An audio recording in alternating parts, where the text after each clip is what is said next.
Je to prostě tvůj další šílený nápad, dělat pingl.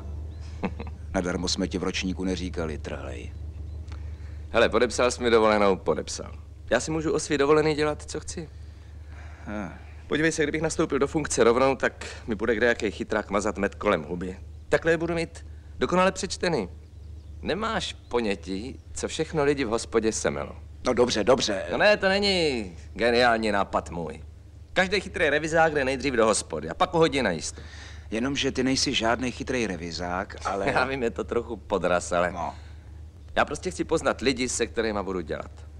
Jenom mě mrzí, že jsem to inkognito trochu přehnal. Vykládal jsem Stridovi Semerádovi, že to dělám pro prachy, že musím platit na děti a teď je toho plná vesnice. Zales! Co jdeš, člověk? Zales! Co bázníš? Za náma je... Vážně trhlej? Za náma je sláma, cmoku. Jestli tě tady uvidí, tak můžu celou hru zabalit.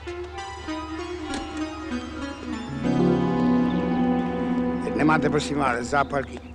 To jste vy. Dobrý den. Vy máte ale odvahu nechat ovečkovi hospodu. Proč? No, se nebojíte, že vám ji vypije? Nechte si je.